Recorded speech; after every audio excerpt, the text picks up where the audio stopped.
Hi, Trevor here, reflecting on life through music. Thank you for stopping by.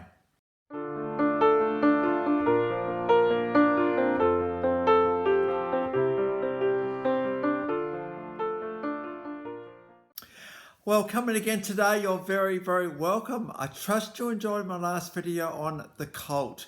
And through this song, She Sells Sanctuary. She Sells Sanctuary. Bit of a tongue twister, that one. We looked at giving yourself in those intimate moments in a committed relationship. So I trust you found that one encouraging. We're going from there to Sheffield, UK in 2002. Alex Turner on lead vocals, guitar and keyboards. Jamie Cook, guitar and keyboards. Nick O'Malley, bass. Matt Helder's drums. This is the first band to receive public attention to the internet. And the guys we're talking about are the Arctic Monkeys.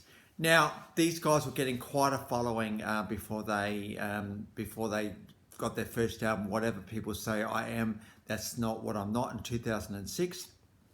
This is the fastest selling album in UK history, selling 360,000 copies in the first week.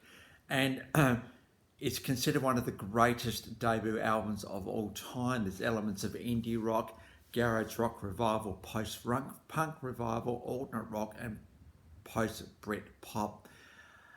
And certainly catapulted the Arctic Monkeys into absolute superstardom at this point. Now, the song of this album, I Bet You Look Good on the Dance Floor, is probably the song I want to go to today. We've got the official clip on that one. We've also got a live clip from the 2012 London Olympic Games. So there we go. What more do we need to say? I think I want to go today because there's a little bit of toing and froing in these lyrics. It's a bit hard, a little bit kind of work out what the lyrics are trying to say here. But I have a feeling it's got something like, look, if I say this to you, how's it going to go? Yeah, is it going to go well? You're going to think I'm silly? Is it going to be embarrassing for me? But you know what? You look good on the dance floor, and I kind of would like to get to know you, but I'm not sure how to say it. I'm not sure how to do it. I'm not sure if I actually even venture to say this thing, how it's going to go.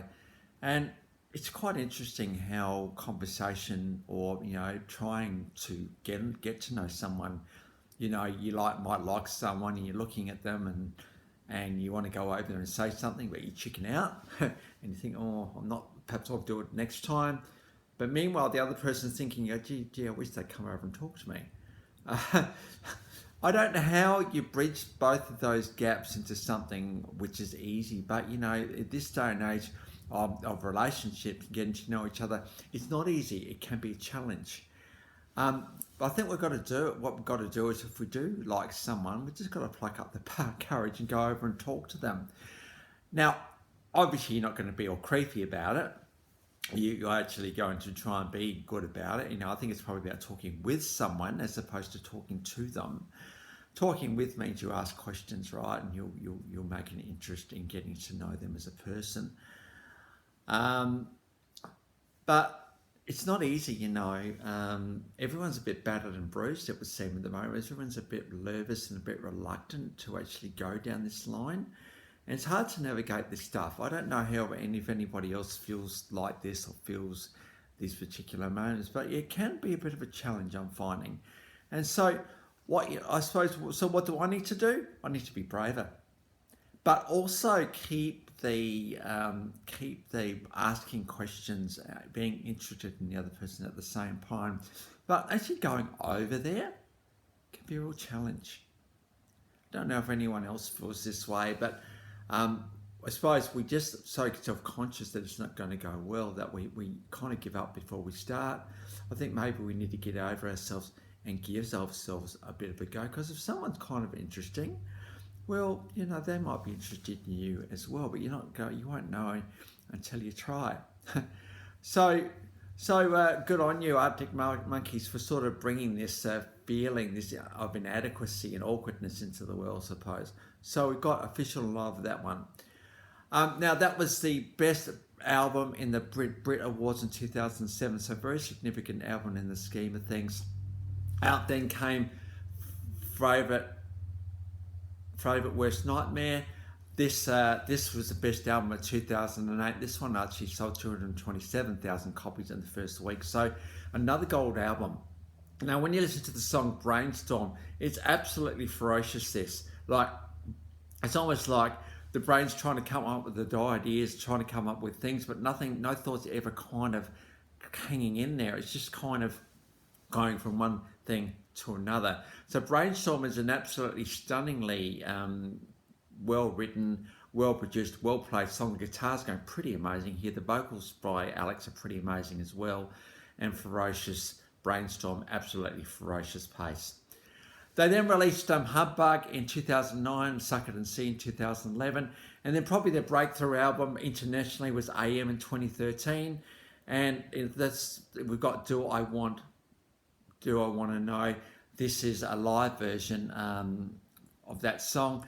And again, it's just about keeping our heart open to whatever. I think there's a bit of a theme here of being open to things and also being a bit brave about things as well.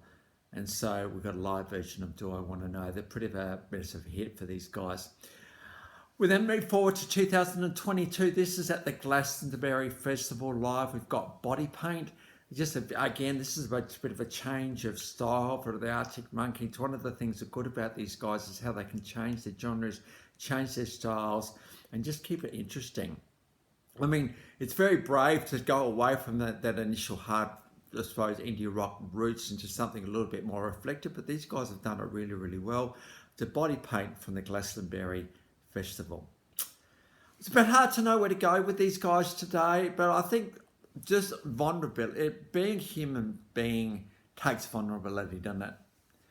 To actually get into someone's mind, someone's heart takes vulnerability, but man, does it take courage to get there? Absolutely. And you know, I'm sure I'm not the only one who feels like this when you see one and think that seems nice and you can't go over there and talk to them. So if this video is if this video is to anyone today, it's to me.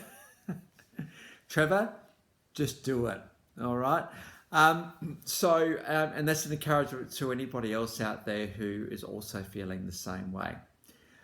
So Arctic Monkeys between 2006 and 2022, 7 studio albums, 2 video albums, 24 music videos, 5 EPs and 23 singles, estimated to sold around 8 million albums. So pretty successful in the scheme of things for 7 albums. Yeah, a lot of gold records in there. They've been very, very successful. These guys, to actually have a #1 record with your first album is pretty amazing.